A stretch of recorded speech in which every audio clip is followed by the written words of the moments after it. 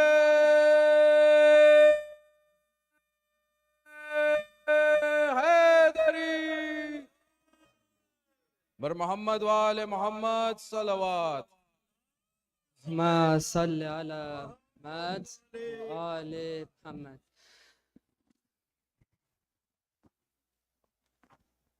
بسم الله الرحمن الرحيم. الحمد لله رب العالمين والصلاة والسلام على أشرف الأنبياء المرسلين حبيب إله العالمين أبو القاسم مصطفى محمد. اللهم صل على محمد وآل محمد وعلى أهل بيت الطيبين الطاهرين. May we send our peace and blessings upon Rasulullah and the holy Ahlul Bayt, and especially the master of our time, Sahib Asr wa Zaman, Ajallah Ta'ala, Faraj al-Sharif. Allahumma salli ala Muhammad wa ali Muhammad. Assalamu alaikum, dear brothers and sisters, respected elders and youth of the community. Rahmatullahi wa barakatuh. Today we continue our series of lectures on the will of Amir al-Mu'mineen in the nights of mercy of Shahr Ramadan. First, I would like to mention the brother before me. You know, we needed a translation. That was very beautiful to do. And it's something I mentioned yesterday in my lectures as well, that we have to do translations of du'as. And it's something, yeah, so I was very happy to hear this, that he was doing the translation. So that's a very great thing, brother, that you're doing, because it helps people understand what we're saying. And when we're talking to Allah subhanahu wa ta'ala, you know, this leeways into my lecture as well. When we're talking to Allah subhanahu wa ta'ala, we have to know what we're saying, right? Because it's very important when it's a communication to Allah subhanahu wa ta'ala. You're talking to Him, you let Him know your desires, your wishes, your grievances, anything with life or anything that you might have, or any problems you might be facing. You have to be able to tell Allah subhanahu wa ta'ala in a way that you understand, right? So it's very important that when you read these du'as, and these du'as were given to us by our holy imams, right? But they were speaking to Allah subhanahu wa ta'ala. And for us to speak in the same manner, we have to know what we're saying. So it's very important, and I'm very happy that he was doing this. Jazakallah, dear brother. And you really benefit the community by doing this. So that's great to hear that, brother. Allah Muhammad. So as such, we will continue on our will, the will of Amir al-Mu'mineen. And today we want to discuss a very important topic, which is personal for all of us. But before I do this, I will begin with a story of Hajar. Everyone knows who Hajar was. Hajar was the wife of Nabi Ibrahim alayhi salam. Nabi Ibrahim alayhi salam had left Hajar. Allah had commanded him to leave her and his son Ismail in Medina, around that area of Arabia. And it was a hot desert, and she did not know what to do. She was with a young son, and she asked Nabi Ibrahim, "What will I do here?" And he says, this is the command of Allah subhanahu wa ta'ala. That should be enough for you to understand, that Allah had told me to leave you here. And she accepted. And as such, she had a young child with her in the middle of a hot desert. And he was thirsty. He was crying for water. Ismail alayhi salam. As such, what did she do? She picked up her child, started running back and forth between two mountains, Safa and Marwa. 7 times she ran back and forth, back and forth. She didn't give up. She knew that Allah subhanahu wa ta'ala had told her to be here. So she knew there was some wisdom behind this.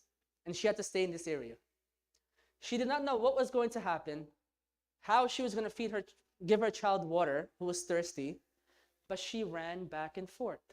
And she prayed to Allah subhanahu wa ta'ala. It says even the angels heard her prayers and brought her prayers up to the heaven, because that's how much she was praying at that time. And Allah subhanahu wa ta'ala, what did He do?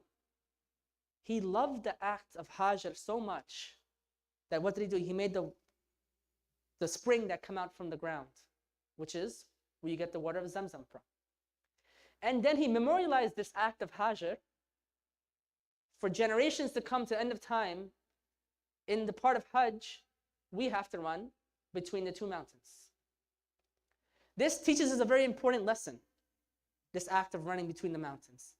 It shows us that Allah subhanahu wa ta'ala, number one, will always answer our prayers, will always be there for us. He knows when you're in trouble, He's taking care of you, and He's going to answer your prayers. And number two, it shows that Allah appreciates and the status of those who obey when Allah subhanahu wa ta'ala has told him to do something, an obligation upon them. Just like Nabi Ibrahim alayhi salam had told Hajar that Allah had commanded for you to do this. And this shows that one of the biggest obligations that we have in our life today, that we have to do every single day at the minimum of 5 times, is salat, our prayer. And this is why Amir al-Mu'mineen cemented this in his will. He says that do not abandon prayer. This was because it is the pillar of your religion. And what does it mean that it's the pillar of your religion? You know, the beautiful thing is that when one imam says something, the other imam complements it and explains it. So you can always find the definitions of what one imam said, if you don't have a complete idea of it, in another imam's hadith. So Imam Jafar Sadiq, Imam Muhammad al-Baqir alayhi salam, Allahumma salli ala Muhammad wa ali Muhammad. So Imam al-Baqir alayhi salam, he says that prayer is a pillar of religion, and its parable is like to a tent. You know the middle pole of a tent that holds up the tent? And then anyone has ever set up a tent before? Okay, so if you know what I'm talking about, right? So basically it goes like this, and there's a middle pole that holds it up, and at the end you have little ropes that hold down the other parts of the tent, right? So basically one middle pole, and the whole tent is surrounded by little strings that hold it together. He says the prop of the tent is prayer, right? So in comparison to our religion, prayer is the prop of our faith. And everything else is the rest of our deen. If this prop falls, all the ropes will fall, right? They won't be straight because there's nothing really holding it up. So this is what it means when our prayer is the prop of our religion is similar to like the prop of a tent. It is the pillar of our faith. If your salat falls, everything falls. It's like a domino effect. And many people will realize this in their life. And most things that people have in common when they start going towards sins is that they're not praying every single day. People might start out praying. Then their prayer becomes less and less and less and less and less day by day.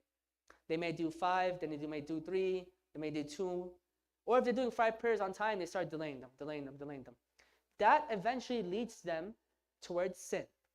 And that's something we have to really pay attention to, because, you know, it says in the Holy Quran, people will be asked in Jahannam, why are you here?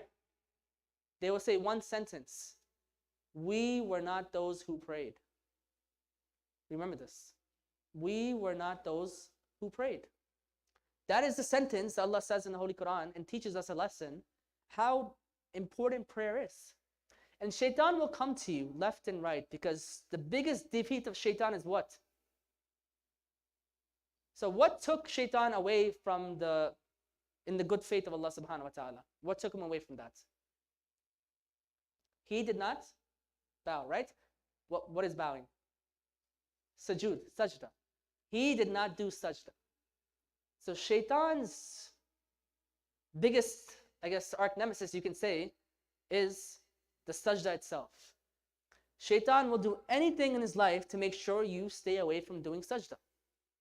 And that's his biggest mission in this life, because that's what he was banished from the good, presence of Allah subhanahu wa ta'ala, because he refused to do sajda. And that's why we have to understand, what is it that sajda does? Why did Allah subhanahu wa ta'ala tell us to do sajda? Why did he tell us to do prayer 5 times a day? And that we'll go and discover as we go on through this lecture. Number 1, I want to teach you the importance of prayer. What is the first thing that anyone's going to be asked? About which act? On the Day of Judgment, our hadith, for Imam Muhammad Jafar Sadiq alayhi salam, Allahumma salli ala Muhammad wa ali Muhammad. The first act they'll be asked about is their prayers. And if their prayers are accepted, he makes a condition, then all other deeds are accepted. This is the words of Imam Jafar Sadiq alayhi salam. And in fact, he emphasized prayer so much that he, in his last words, when he was about to pass away, he gathered his family and he says, I want to tell you one very important thing. He says that our shafa'a, our intercession, is not for those who take their prayers lightly. These were the last words of Imam Ja'far Sadiq alayhi salam to his family. Not only were they cemented in Imam alayhi salam's will, these were the last words, the actual last words of Imam Ja'far Sadiq alayhi salam, the last advice he gave to his family and companions. Allahumma salli ala Muhammad wa ali Muhammad. And as such, we understand the importance of prayer. And anywhere you looked at the life of any Aimma, any Ahlul Bayt, any prophets, you see, even on the day of Ashura, what happens? Imam Hussain alayhi salam established salat. Arrows were flying. People were shooting arrows. Imam Hussain was praying. He wanted to show people, no matter what the circumstance, the importance of salat. And salat on time. Because the importance of salat on time is very important itself. And people have to realize that it says, there's a hadith from Imam Muhammad al-Baqir alayhi salam, Allahumma salli ala Muhammad wa ali Muhammad. And this hadith is also from Imam Ja'far Sadiq. He says that as soon as the time for prayer sets in, angels are writing down all the good deeds and all sins are forgiven. As soon as the time for prayer sets in, the doors of Jannah are open for people. Remember this, keep this in mind. And then he says something very beautiful. He says that, I don't like that anyone else's deeds go up before mine, so I rush towards salat. You understand? He wants to have that relationship with Allah subhanahu wa ta'ala. He rushes towards prayer because he knows at that time, all the deeds are being accounted for. And he wants his deeds to be number one. Have that mindset when it comes to prayer. Prayer is a call that Allah subhanahu wa ta'ala calls out to us 5 times every single day. Call it an invitation that you get, an invitation. Right? Allah is personally inviting you to meet with Him 5 times every single day. He's calling you personally. Do you want to have a missed call from Allah subhanahu wa ta'ala? I don't think so, right? So think about it this way, right? Rush to prayer and think what the Imam has said. He says that I want my deeds to be the first to get up there. Think like this. You want to be not just any basic servant of Allah subhanahu wa ta'ala. We want to all strive to be the best, right? Is anyone here wants to be basic? No, right? We all want to be the best servants that we can be. And that's why we have to remember to get to prayer on time. And also, be wary of this. You know, the angel Azrael was asked, when does he visit the people? He says he visits the people 5 times every single day. And those are the times of prayer. The angel of death, Azrael, he comes, visits all of you 5 times every single day to see what is it that you're doing in the time of prayer when you're not praying. Either you're praying or what is it that's taking you away from Allah subhanahu wa ta'ala. And he will remember this when he's taking your soul. Remember this. He says, when I see the people praying, I will recite the shahada for them when they die. When they die, I will recite the shahada for them. But when I don't see them praying, their death will not be easy. Malik al-Maut, 5 times a day, will visit you at the time of prayer to see what is it that you are doing that takes you away from Allah subhanahu wa ta'ala. What could be more important to Allah subhanahu wa ta'ala? I ask you this, what really can be more important to Allah subhanahu wa ta'ala? Is there anything more important than the being that controls your risk, your life, your breath, every aspect of this universe? We have to think about this. How can we not pray in time? You know, people always say I'm rushed to go to a meeting, a very important meeting.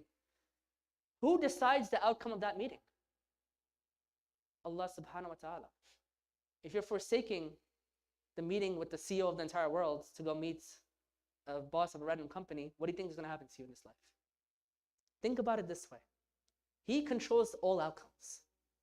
So if you're in a rush for something important and you skip your prayer, then you can only be blamed for what had happened in your life. What do we say in Adhan and Iqamah? Hayya al-falah. What is that? Rush towards success. Allah has, people always tend to listen to all these random gurus on YouTube to tell them tips for success. Do this many times, do this, wake up, make your bed, do this, whatnot. Wake up, do fajr, the end. That's it. This is the biggest tip for success you can have in your life from Allah subhanahu wa ta'ala. in which he says, rush towards success. But we have to all realize, what is the benefit? Prayer itself is the biggest example of Allah's mercy for us. You know, it's the month of Shahr Ramadan. Allah forgives all sins for those who pray. Many hadiths tell us those who do 2 rakats, which are accepted in the eyes of Allah subhanahu wa ta'ala, it's as if all their sins are forgiven. And Allah bestows countless mercy upon them. Just for 2 rakats of prayer being accepted by people, by Allah subhanahu wa ta'ala, of the people. So this is the benefit that you have of prayer. And how do we look at prayer? Do we look at it as an obligation? And for some people it's just a habit. You know, I have to pray 5 times a day. We have to change the way that we look at prayer. The lens that we see prayer defines how we pray and how much we concentrate during prayer. If we look at it just as an obligation, which we have no actual want to do, you're just going to get up, repeat, sit down, walk away like a robot, right? And your prayers will be different. But there's supposed to be an etiquette of prayer. You're supposed to beautify yourself, dressed in the best of clothes, put perfume on yourself or cologne for men, talk with Allah subhanahu wa ta'ala as if you're going to meet with the creator of the universe, who will answer all your problems, solve all your problems, and make your life better. Have this mindset. We prepare for everything else in our life much more than we do for salat. Salat was last minute, I have to do this up, down, back, the end, back to what I was doing. No importance, no concentration, nothing of importance at all. It's like it's a random task we just forced to do. You know, some people just, I have to do this really quickly, the end, get out of here. Prayer cannot be like that. Prayer is a chance to disconnect with the dunya, from the dunya itself. It's a break from life. It's a break from all the problems you might be facing outside. And a chance to tell Allah subhanahu wa ta'ala, whatever you're facing, a chance to talk to Allah subhanahu wa ta'ala. You disconnect from the entire world. And you know, we talk about Miraj, Isra al Miraj, when Rasulullah ascended towards the heavens. Each one of us go through that in our prayer mat. Each one of us has our own little ascension to Allah subhanahu wa ta'ala. Treat it as such. Treat it with that much importance and see how your life changes. Because prayer changes the life of people. And it itself will be a guardian for you on the Day of Judgment. Your prayer will come as a light for you and protect you in your grave and on the Day of Judgment. Remember this. That's how important prayer is. It takes you away from all that's happening around the world. 5 times a day, you're taking a break from life. And you know, in fact, you know, we shouldn't pray because of the mental health benefits, but they add on to the prayer itself. Many studies have shown that people who take these breaks during life, at least 5 times a day for 20 minutes, are healthier and it's better for their mental health. Distracted from the world alone. We're doing this already with prayer. Many studies show the benefits of prayer for mental health. You distract yourself. And then what happens when you do prayers? You say Allahu Akbar. What does that mean? Allah is the greatest and He is greater than anything. You fear nothing in the world. You know Allah subhanahu wa ta'ala is the greatest. Now many people have problem concentrating in prayer. That's the biggest problem I always hear from people. The first reason I would tell people is because you're not praying on time, right? Because look, the farther you get away from the time of prayer, if prayer was at 12 and you're praying at 4 o'clock, that 12 o'clock prayer, Shaitan has beaten you for 4 hours. You understand? You have already mentally lost the Shaitan for 4 hours. Now, Shaitan has already gotten in your head. When you're going to pray, your concentration is at 20% instead of 100%. Because you have already lost Shaitan for the last 4 hours. So number one, if you want to try to concentrate in prayer, pray as earliest time as you can, because that means every minute away from prayer time is you're losing to Shaitan. And no one here wants to be a loser, right? Especially the Shaitan. So let's make sure we are getting there on time. Number two, which helps you understand and concentrate in prayer, is what we were discussing in the beginning. Understanding what you're saying. Prayer is not recitation of what you have memorized. Prayer is a conversation between you and Allah subhanahu wa ta'ala. When you say Alhamdulillah Rabbil Alameen, you're saying praise be to the Lord of the worlds. You're having a conversation, meaning Allah subhanahu wa ta'ala. I'm saying praise be to you, Allah, O Lord of the worlds. Ahdina Sirat al-Mustaqim. Guide us to the right path, please. You know, this is a conversation. If you talk like this with Allah subhanahu wa ta'ala, you will never, ever not concentrate in prayer because you're having a conversation. But when you're just memorizing and repeating what you're saying and not knowing what you're saying, what's going to happen? You are going to lose concentration. And that's something that we have to realize we cannot do, because our prayer has to have our heart inside it. Every prayer has to have our heart inside it. You know how concentrated Imam Ali alayhi salam used to be?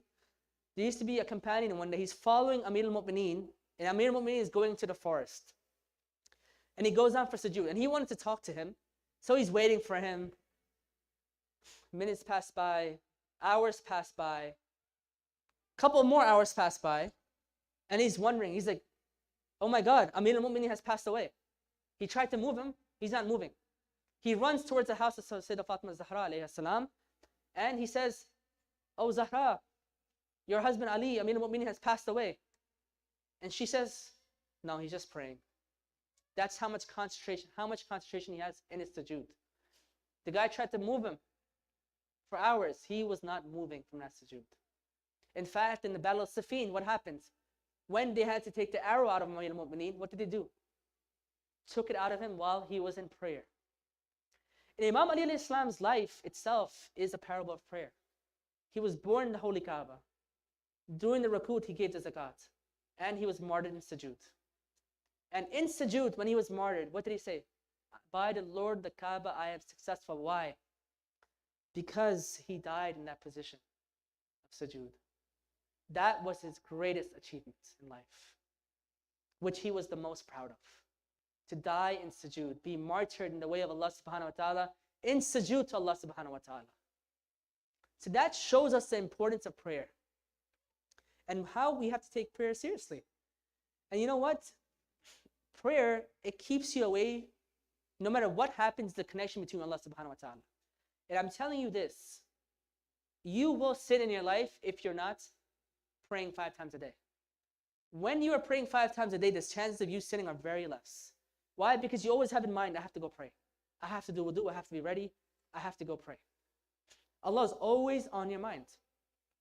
But when you're not praying, you forget about Allah subhanahu wa ta'ala. And prayer becomes the least of your worries.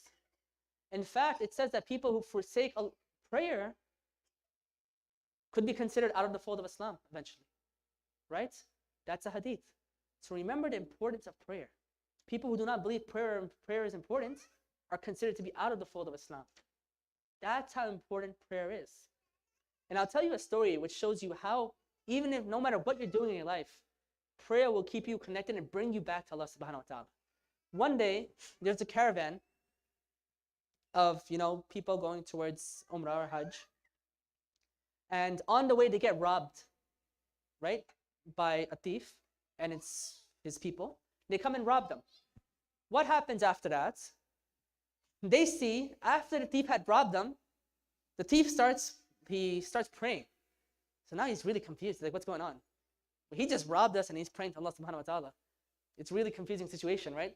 So they wait and they go and talk to him, be like, why are you, I just want to understand what was happening. It's good that you're praying, but you just robbed us. What happened?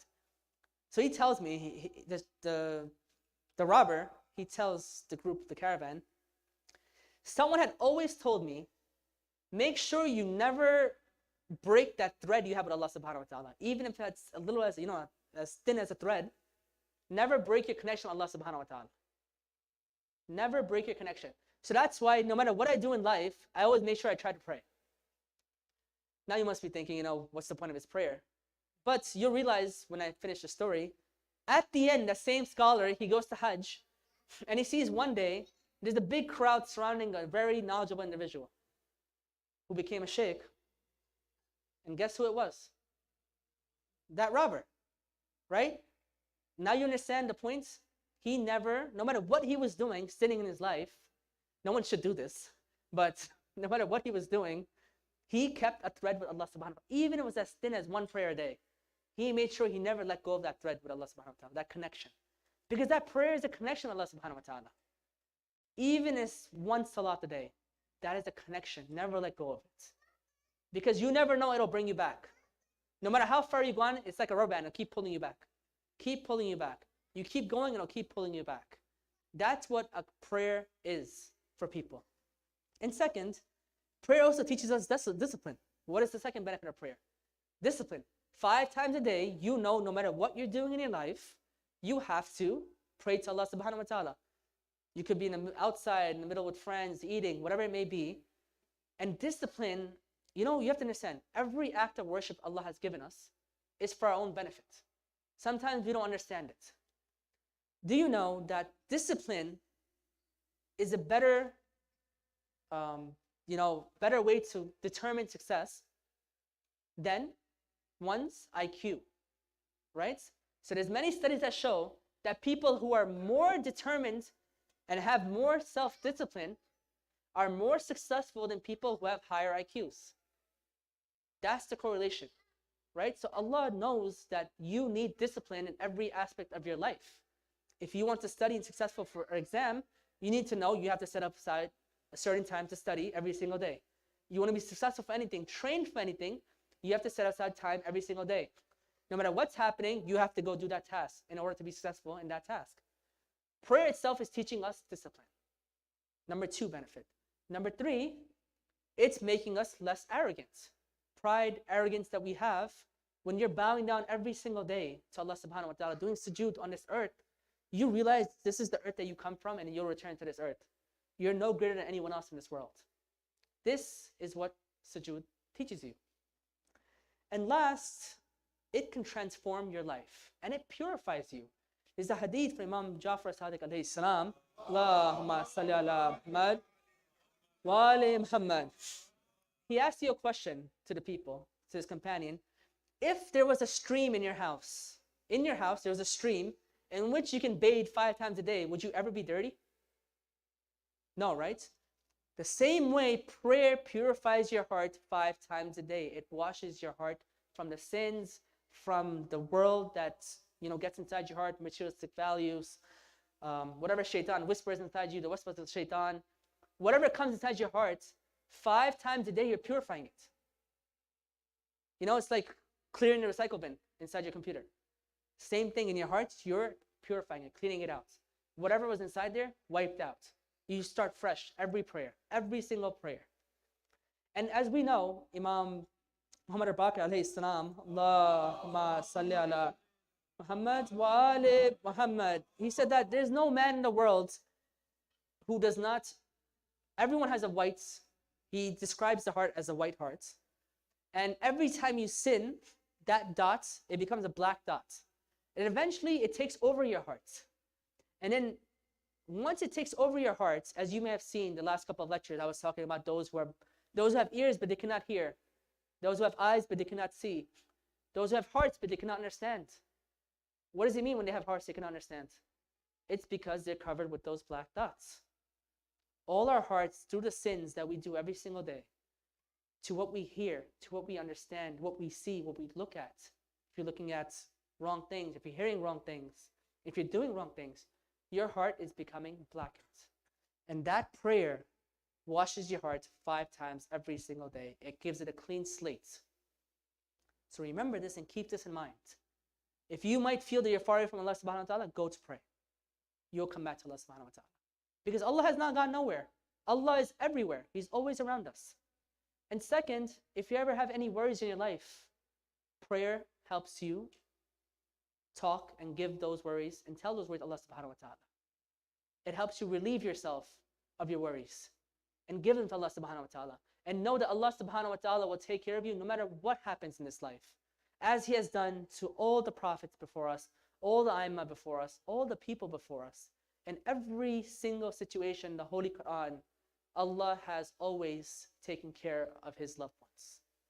Every single situation. Nabi Yusuf inside the well, in the bottom of a well. Who would think a boy can be saved in that time from the bottom of a well? Allah changes the winds, sends a caravan to pick him up. Hajar, in the middle of a desert. Who would thought Allah would make a spring come from the middle of a desert? People can't even imagine finding a cup of water. Allah put the entire spring of water, Zamzam, which flows until today. Allah will always take care of you, but you have to pray to Him for Him to do so. You have to let Him know your worries. He knows already, but He wants you to ask Him. He wants you to come to him. He invites us. He says, call upon me and I will answer you. That's in the Holy Quran. Call upon me and I will answer you. Why? Because he wants us to do this. And lastly, we have the regular prayers and we have mustahab prayers. And the best of prayers, other than the wajibat, are Salat al-Layl. And then we can say this and the beauty of Salat al-Layl, when we looked at today, if we go to Sham al-Ghariba, what happens? No matter what Sayyidah Zainab alayhi salam had seen, you found her praying Salat al-Layl that night. You found her praying Salat al-Layl because she wanted to thank Allah subhanahu wa ta'ala. No matter what she had seen, she knew the blessings of this prayer. And that prayer itself is a light for us. And this prayer changes your entire life. Remember this prayer. In fact, I'll share a story with you to show you how to really change people's lives. Once there used to be a Persian princess.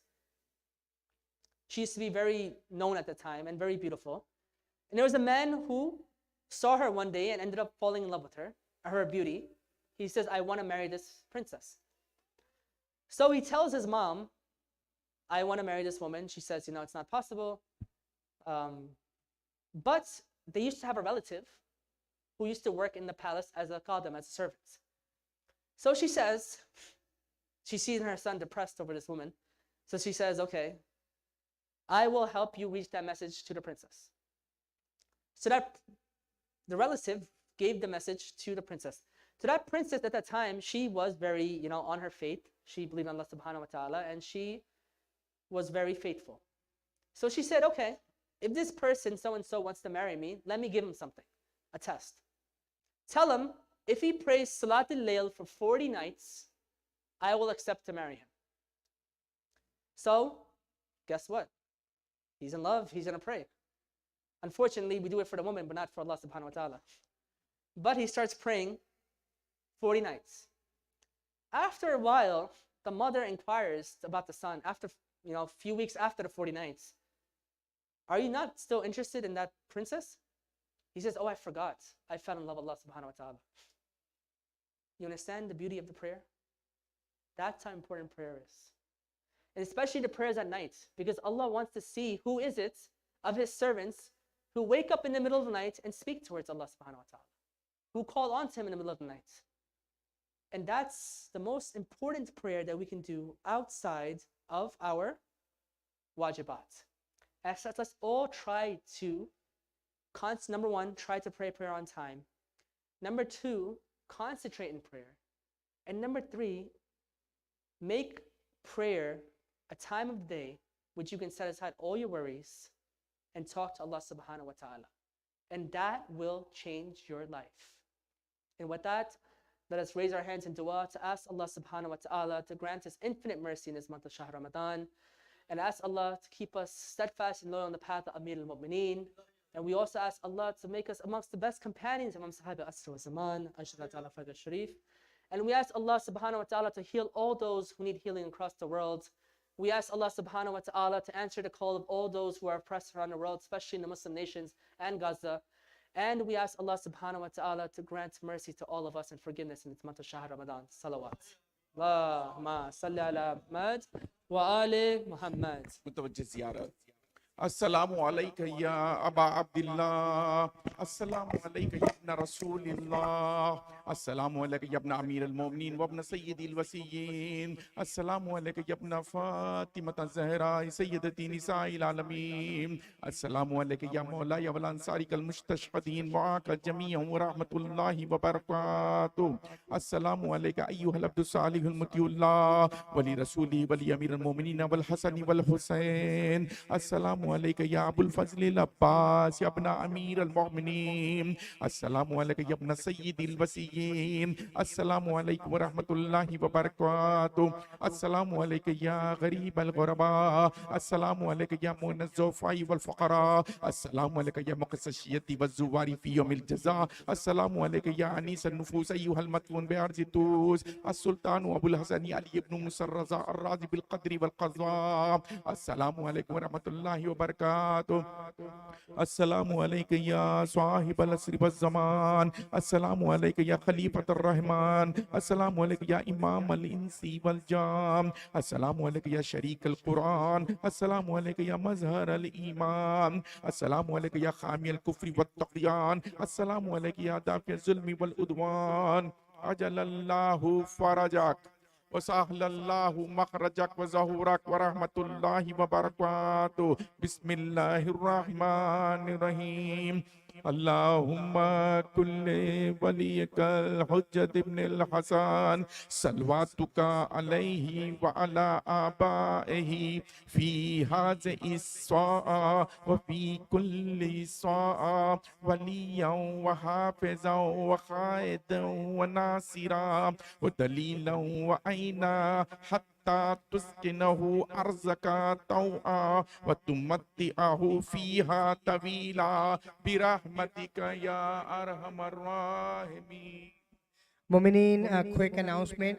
Monday is the Jashan of birthday of Imam Hassan alayhi salam. Dr. Atiq and his family request everyone to please attend Monday's Jashan and Iftar. Also, tomorrow's sponsors are also requesting everyone to attend tomorrow's Iftar. Thank you.